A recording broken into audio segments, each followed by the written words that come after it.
Alright, let's see how this works. Alright, hello everybody, my name is Jordan, and welcome back to my channel. We are back with another Taste Bud Adventures. This time we are heading to the United Kingdom. Sorry if it's a little noisy. I have my heater on because I'm in the basement and it is cold, so I have my heater on. So our trip today is to the United Kingdom. Also, I'm filming on a new phone, so I'm hoping that the camera quality is a little bit better. Well, the camera is a bit lower, like it's not in the middle of my phone anymore, so it's going to be hard to make sure everything's in frame. But, yeah, let's get into it, shall we? So, I'm going to show you everything that we have, and then I'll get into the tasting. So we have some rhubarb and custard flavored bonbons. So just like some custard candies. Custard makes sense. I feel like custard is like a big thing, and we have a lot of things in here. Oh no, it's just four. It's just four like usual. We have some teeny yums that are a mystery until I read the book. We have some pickled onion flavored potato chips. This might be an acquired taste. I'm not an onion fan, but we shall see, shall we? But I do like potato chips, so it might just be like sour cream and onion, honestly. Then we have Iron Brew Millions. Iron Brew is like a drink, right? Like a beer. They're so little. They're like little candies. Then we have Dean's all butter shortbread petticoat tails. The family recipe.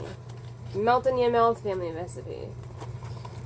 And then of course we have our stickers, like the United Kingdom, the flag, the national flower, the trivia sticker, and then the sticker that I have yet to wear because I've tried everything in every box so far, so I haven't had to wear it. But anyways, let's get into the tasting, shall we? So, first on the list is... Oh, you know what? I should do this thing. I'll do it off camera. So, first on the list is... Oh, wow. Okay, the shortbread cookies. So, I'll read it, as I always do. Shortbread is a light, buttery cookie traditionally made with just butter, flour, and sugar. These cookies were made in Scotland as early as the 12th century. Shortbread has historically come in a variety of shapes and sizes, including triangular wedges that are known as petticoat tails. The recipe for these shortbreads was created in 1975 by Helen Dean, who was selling cookies to raise money for her husband's band. As the band toured, Helen's shortbread became famous across Scotland. Dean's now offers shortbread in a variety of shapes, rounds, fingers, and of course petticoat tails. Today, Dean's shortbread is still made by hand and with care, but on a much larger scale. In 1 year, Dean's uses enough butter in its shortbread cookies to spread on 40 million slices of toast. Wow. That's crazy. 1975. That's crazy that it's still going. They must be very popular. But here's the box. So on the picture it shows a bag, and then here it shows a box. I think there's definitely bags inside maybe. But this is the box. The Dean's all butter shortbread petticoat tails. I think these will taste good. Shortbread is usually always good. Usually.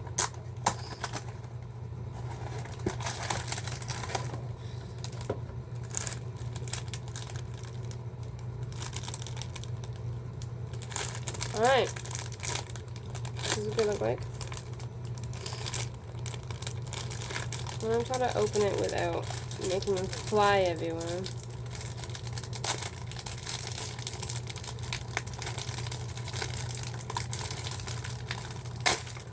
Okay, well that's good enough, I guess. Alright, let's try it. Ooh, it's so thick. It looks like a pie. Alright, here we go.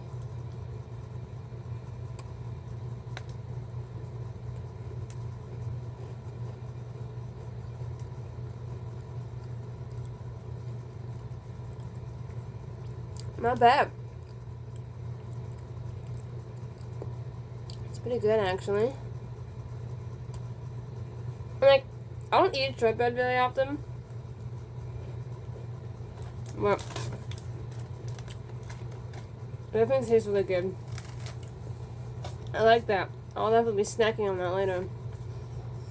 Unfortunately, oh, I do, okay. I was saying, unfortunately, I don't have a palate cleanser, but I do.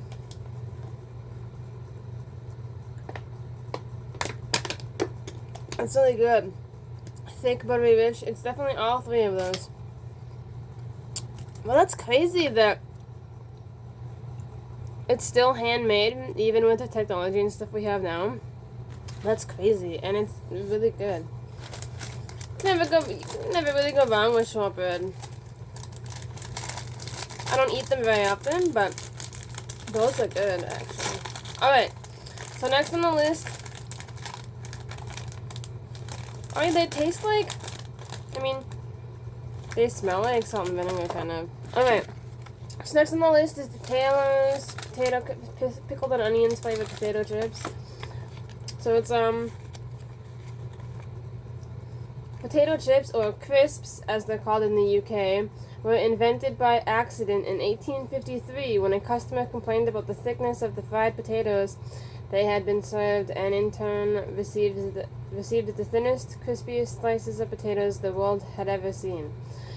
The salty snack quickly grew in popularity, and crisps were soon available to purchase in stores, where they were sold in barrels or scooped from large containers. Potato chips were originally enjoyed plain, perhaps with a sprinkle of salt. My favorite, personally, because I like chip dip. Until advances in food technology led to the availability of new and unique flavors in the 1950s. These pickled onion potato crisps are a newer flavor. In England, pickled onions are often enjoyed alongside classic dishes like fish and chips or aged cheeses. These extra crunchy crisps have a perfectly puckery pickle aroma, and Taylor's suggests enjoying them alongside your favorite sandwich. That is true that pickled onions are like a delicacy over them. Something that I probably wouldn't try because I'm not an onion fan, but they just look like potato chips. They smell like potato chips.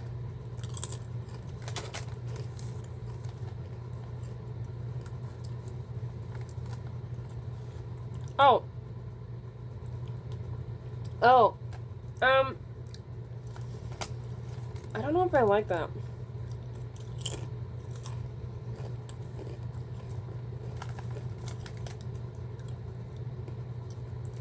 Just the aftertaste is kind of, I don't know if I like that. I'm not an onion fan, and it doesn't taste like sour cream and onion or salt and vinegar. I don't.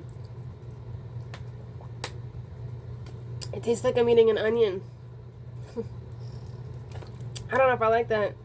I'll let my family try and see if they like it. No. I'm not a big fan of that one, actually. But that's just a matter of opinion. I mean, if you like onions, you might like them. Because it tastes like pickled onions. Alright.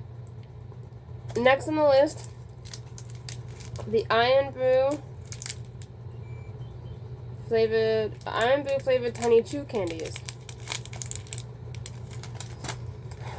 Millions of tiny chewy sweets that come in a variety of flavors, including strawberry, apple, and bubblegum. What flavor did I get? I hope I didn't get bubblegum.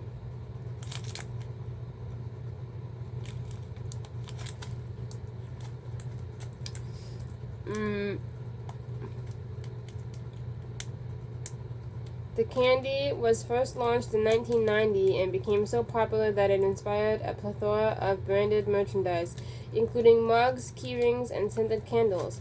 These particular millions are flavored to taste like Iron Brew. Oh, that's the flavor. Okay, never mind. Iron Brew, a popular soft drink in Scotland. The Golden Casket Group launched these Iron Brew flavored candies in 2019 as a way for the company to celebrate its Scottish heritage. The candy even has its own character, Ron Brew, a small redhead with a wild personality. The flavor is considered to be quintessentially Scottish, famous for its unique zingy taste. So that's Ron Brew right there. Alright. Well, I feel like these don't taste bad, but I've never tried Iron Brew before because I'm not a drinker. Okay, let's try. Yeah, they're just tiny little things. I don't know if you could see that.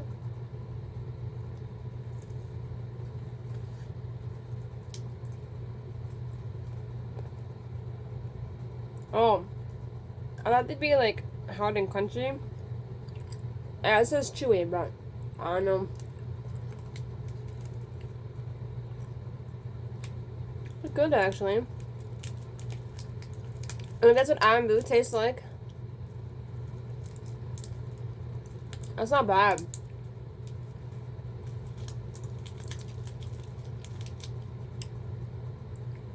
I like that. That's really good. I'll be snacking on that later. If I cannot spill it. That's tasty. But very chewy.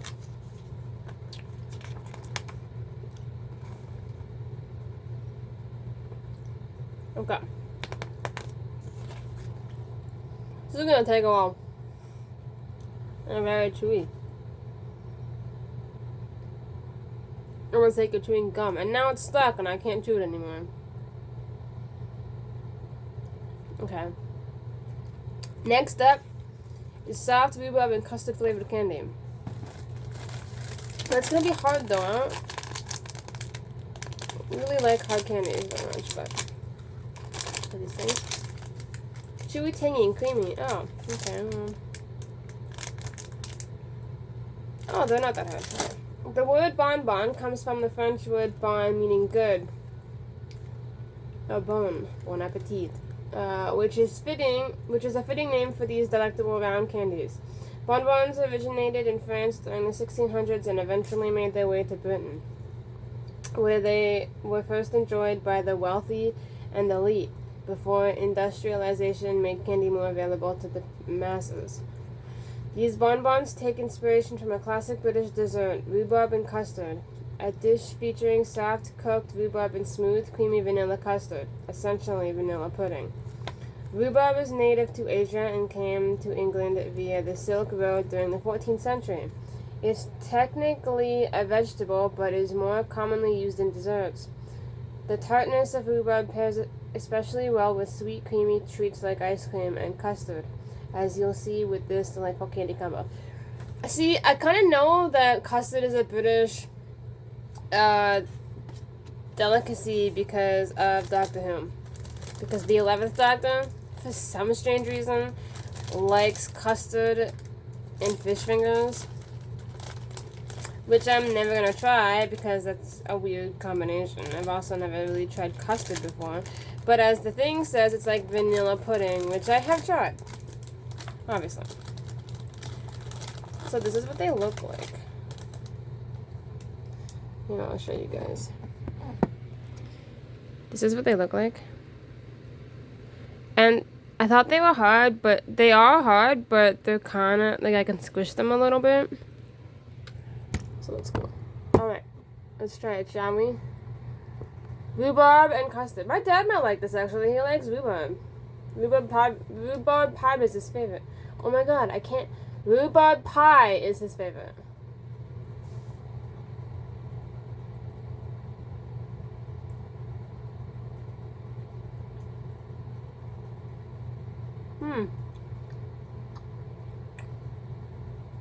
Wow, I can taste the rhubarb. A lot.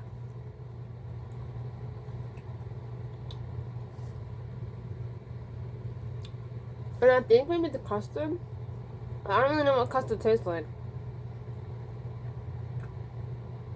Chewy, tangy, creamy. It's definitely tangy.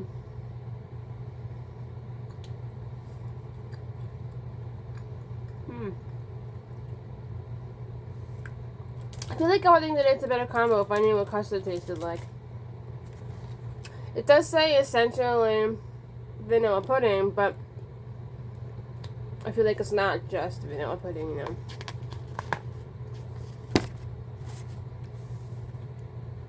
I can definitely taste the rhubarb, which is not bad. I've had rhubarb pie before, so I know what rhubarb tastes like. Wow, that gets stuck to your teeth.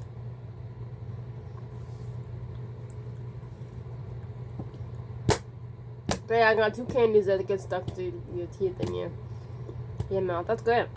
I love that.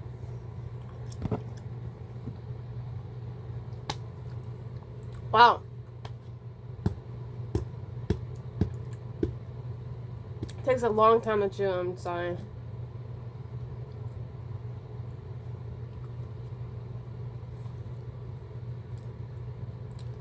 Wow. Okay.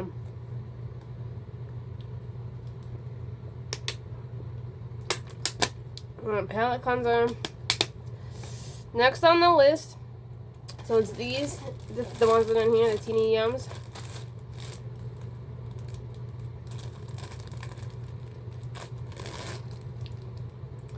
I didn't know that there was a tail thingy here.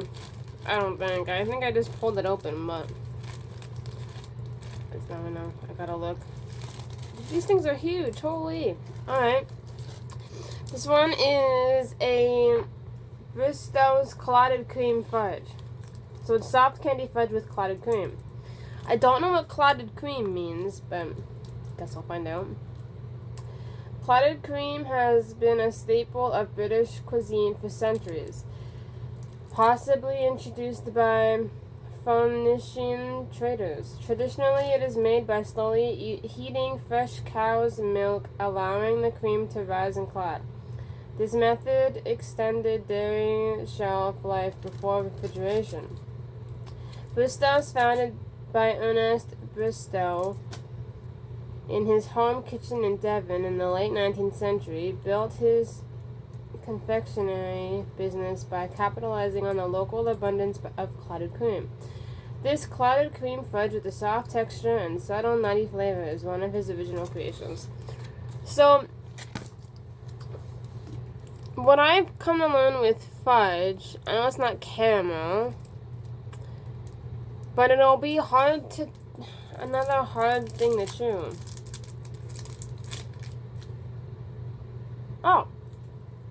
Oh, it's literally just fudge. Okay, never mind. So, here's the thing. It tastes good.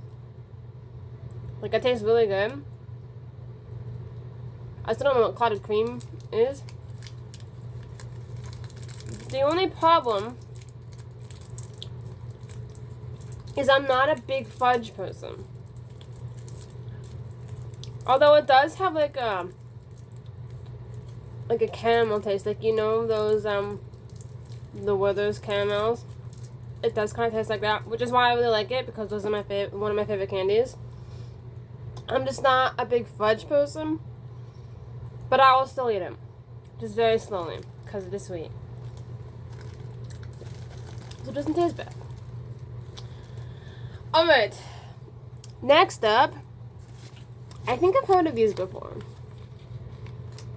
It's Walker's Non-Such Milk Chocolate Eclairs. So I'm pretty sure I've heard of eclairs before.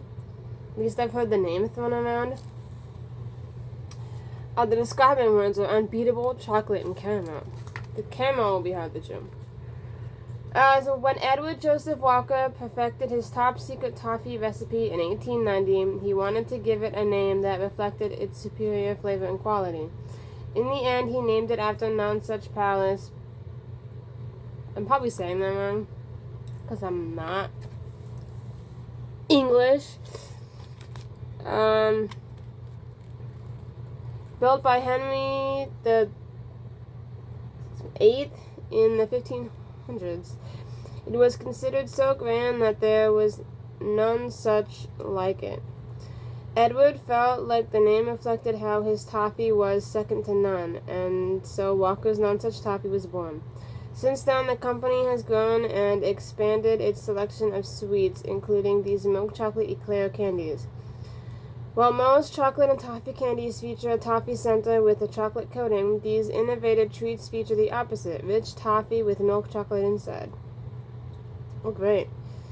Savor the candy. Once the toffee dissolves, you are left with delicious liquid candy. Liquid chocolate. Oh, great. Well, I'm glad this is the last thing then, because it'll be sitting in my mouth for a while.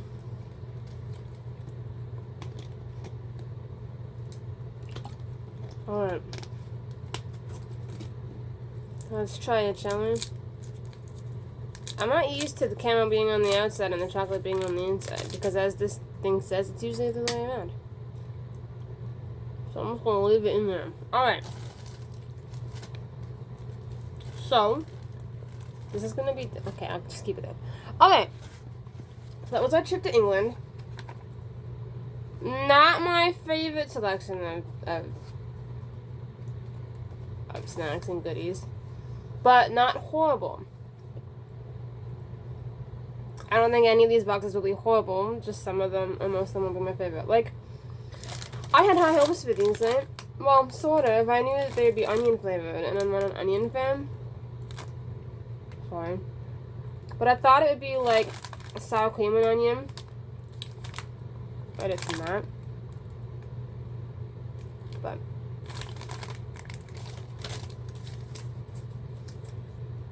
I'm sorry, I can't have that in my mouth and talking at the same time. Okay. But none of them are horrible. I probably won't eat the pickled onion potato chips, but none of them are bad.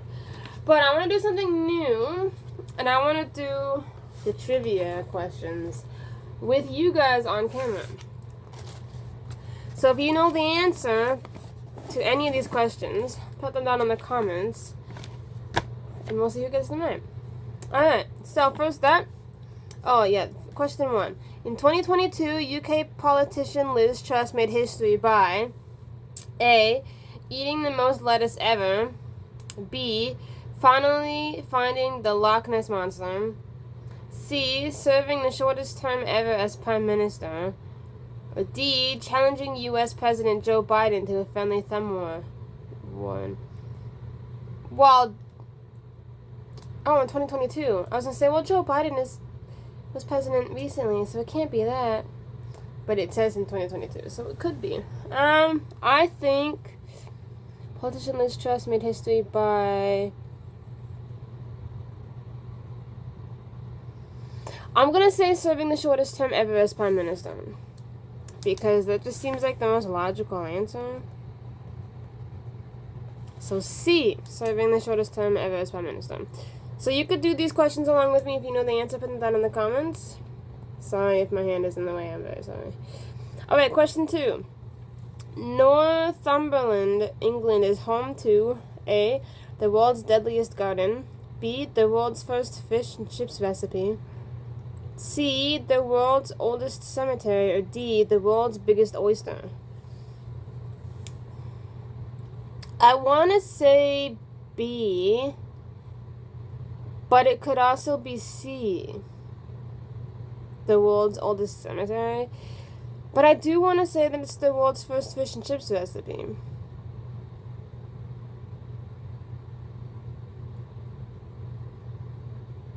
But the world's deadliest garden sounds really cool, and I kind of want that to be true. So I'm going to say A, just because I want it to be true. Alright, question 3 is, which of the following is the name of a real UK town? Okay, well, I'm not going to know any of these. Alright. A. Dull, Scotland. Oh, I know this one. I know the answer to this one already. B. The long name that no one can pronounce. The go in Wales. Boggy Bottom, England, or Moneymore, Northern Ireland. Okay, well, I know it's B because I've heard of it before. So it's this place. It's I'm not even going to try to pronounce it, actually. I just know the go, because I've had people try to say it, or they can say it, like James McAvoy can say it, so it's really funny. I'm pretty sure he can say it. He's Scottish, so I'm pretty sure. So I know the answer to that one. That might be the only answer I know, the only question I know. Okay, 4. Which list is chronologically correct from oldest to youngest? A. The Great Wall of China, the Pyramids of Giza, Stonehenge, the Colosseum. Or B. Stonehenge, the Pyramids of Giza, the Great Wall of China, the Colosseum. C. The Pyramids of Giza, Stonehenge, the Colosseum, the Great Wall of China. Or D. The Colosseum, the Pyramids of Giza, the Great Wall of China, Stonehenge.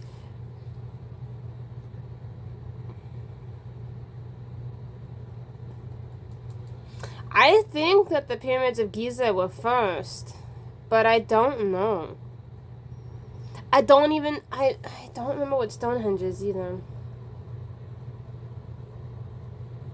Maybe Stonehenge is first, and then Pyramids of Giza, because I know that Pyramids of Giza were built like, I don't know. Maybe B. I do want to say the Pyramids of Giza were first, but since I don't remember what Stonehenge is, I'm holding the page. Sorry. Since I don't remember what Stonehenge is, so Stonehenge could have been first. You know what? I'll put Stonehenge first. So I'll do B. I still want to say Pyramids of Giza were first. Whatever. I'll do C. The Pyramids of Giza were first. They're probably not, but that was my first. I gotta go with my first guess. With my gut. Okay, question number 5. Which of these words was invented by Shakespeare? A. Dude. B. Wicked. C. Shuggy? D. Swagger. I don't know what shuggy is. Dude, wicked, swagger. I want to say C. I feel like swagger is a name from my time, not Shakespeare's time. Okay. If you think differently or know the answer, please let me know in the comments. Question 6. True or false? Another name for the UK is Great Britain. Yeah, but isn't that what it used to be called?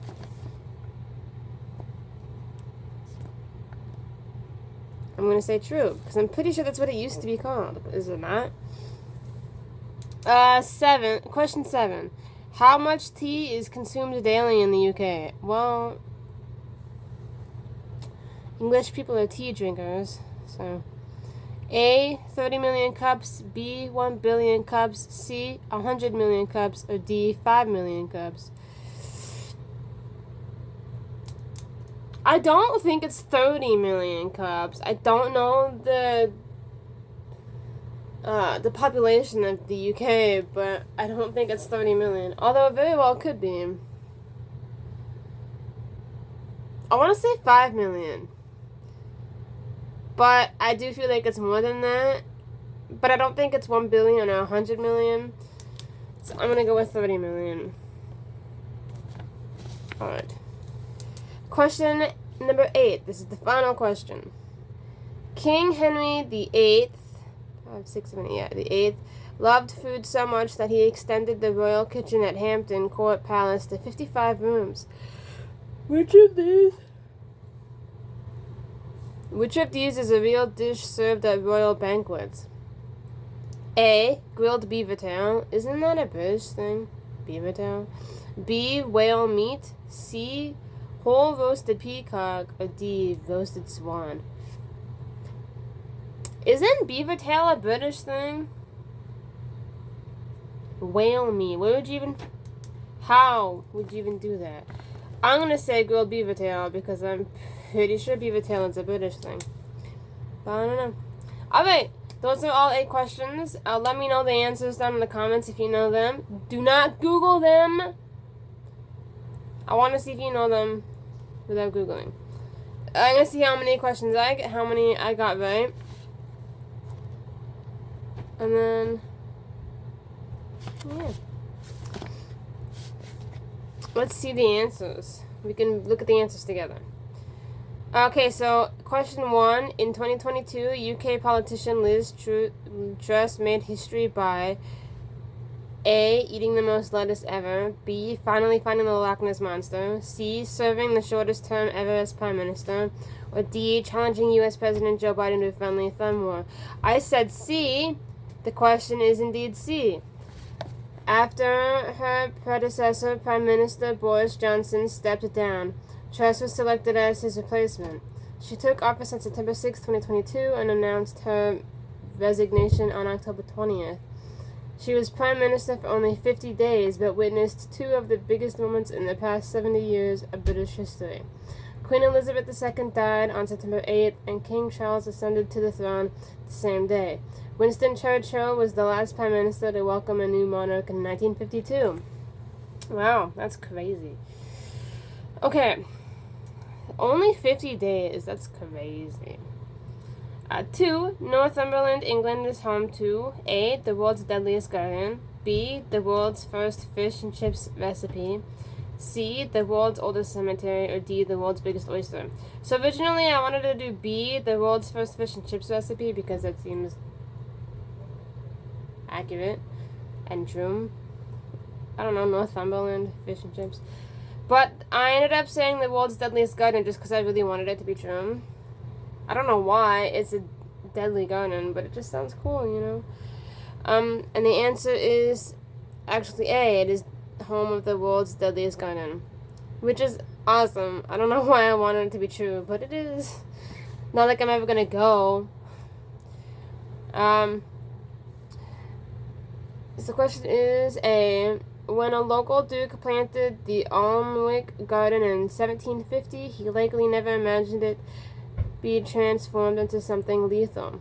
But in 2005, Duchess Jane Percy added the deadliest plants she could find, from nightshade to hemlock, and opened it to visitors who can't taste, touch, and even smell the plants. Yikes. Wow. Also, I thought hemlock was just one of those, like, plants in movies that, like, witches use and stuff to make potions. Or, like, wizards. But apparently hemlock is an actual thing. Same with nightshade. Just hemlock and nightshade just seem like made up things that are from movies. But I guess it's kind of cool that they're actually a thing. Okay, question 3. Let me know what answer you said down below. Which of the following is the name of a real UK town? A. Dull, Scotland. B. The name I can't pronounce. C. Boggy Bottom, England. D. Moneymore, Northern Ireland. The question is... Oh. Technically, the question is all of the above. That's awesome. Alright, clearly the UK knows how to get creative with its town names. If you can believe it, the name I can't pronounce. Lanfair, yeah, go, that place. It's actually the second longest one-word town name in the world, behind Taumatawakantag. Oh, in New Zealand. Okay. So, technically, whatever answer you said is correct. I knew that the go place was real because I've heard people say it, or try to claim they can say it. Question 4. Which list is chronologically correct from oldest to youngest? I said C. The Pyramids of Giza, Stonehenge, the Colosseum, the Great Wall of China. The question is B. While all these ancient landmarks took years to complete, the start of Stonehenge construction dates back more than 5,000 years to 3000 BC. The pyramids got their start around 2550 BC. The construction of the Great Wall of China began about 770 BC. The construction of the Colosseum started in 72 AD. Okay. So Stonehenge is definitely first. So the question is, the answer is B. Question 5. Which of these words was invented by Shakespeare? I said C. Trugy, because I don't see Shakespeare going around saying swagger. Oh. Well, I would be wrong because the answer is D. It is in fact swagger. Shakespeare's 1595 play A Midsummer Night's Dream was the first time the word swagger, meaning to strut with a defiant air, was used. 400 years later, and the term was repopularized by Jay-Z, this time as a noun meaning bold self-assurance and style. So does this mean Shakespeare had swagger? Does that mean swagger is an actual word then and not just some word a kid made up in the 21st century? Great. Okay. Question 6. True or false? Another name for the UK is Great Britain. I said true because I thought the UK used to be called Great Britain, but it's wrong. The answer is false. Though it's a common mistake, these two names aren't actually interchangeable. The United Kingdom and Great Britain are two different entities. The UK includes England, Scotland, Wales, and Northern Ireland, while Great Britain includes only England, Scotland, and Wales. So what's the difference? They just took out Northern Ireland. Yeah, Northern Ireland is a part of England. The rest of Ireland is not. I know because my favorite YouTuber is Irish and he complains about it all the time. That they include Ireland in the UK. Question 7. How much tea is consumed daily in the UK? I said 30 million cups. The answer is C, 100 million cups. Oh, wow. How many cups are you drinking a day? I do know that people drink like 5 cups of coffee a day, so I guess that makes sense. Across the UK, there are over 100 million cups of tea consumed each day, which is almost 37 billion cups per year. The UK also drinks about 70 million cups of coffee per day, but coffee hasn't had nearly the same impact on British culture. They are tea drinkers. Alright, that's a lot. I was way off. Question 8. King Henry VIII loved food so much that he extended the royal kitchen at Hampton Court Palace to 55 rooms. 55 rooms. Which of these is a real dish served at royal banquets? I said A, grilled beaver tail. Oh, the answer is all of the above and more. Meals included, so I was right, I guess. Meals included up to 14 courses and were prepared by 200 kitchen staff. This is maybe the least newsworthy thing about Henry VIII. He also had 6 wives, and his desperation to annul his first marriage because she failed to produce a male heir led to major religious reform in England and a feud with the Pope. But boy, he could throw a party. Wow. That's so interesting. I love these little yum boxes because I learned so much about the culture and the food and how to say yum in English. Yum is acceptable, but you can also say scrummy or scrumptious. Scrummy? Is that a mix of yummy and scrumptious? A flavor watch. Brown sauce is a beloved condiment that's like steak sauce in the U.S., but its uses are endless. Meat pies, fries, chicken sandwiches, you name it. According to an old Irish proverb, popular saying, yeah. According to an old Irish proverb, laughter is brightest where food is best. If the food's bad, you're probably doing the wrong kind of laughing. Wow, that's interesting. I love learning about stuff, and I love the recipes. This is a Scottish recipe. It's traditional Scottish bannock. Is that like a type of bread? Cooking time is only 30 minutes, and it serves 4. That's cool. And it has all the nutrition facts about all the snacks I just ate. That's great. Not that I really pay attention to any of that, but that's great. Alright. Make your own pub names by using your initials below. Ooh. To put words together, however you wish. Ooh, okay. So mine will be Dirty Boot.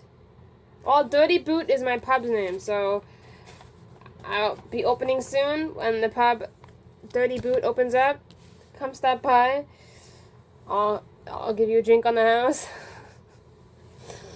Anyways, that is this month's, well, the month of July's Yum Box. United Kingdom, join me for August's Taste Bud Adventure. I forget where it is. I guess it'll be a surprise for you all. But this was our trip to United Kingdom. I hope you enjoyed it with me, and I will see you on the next adventure. I love you all. Stay safe. Bye.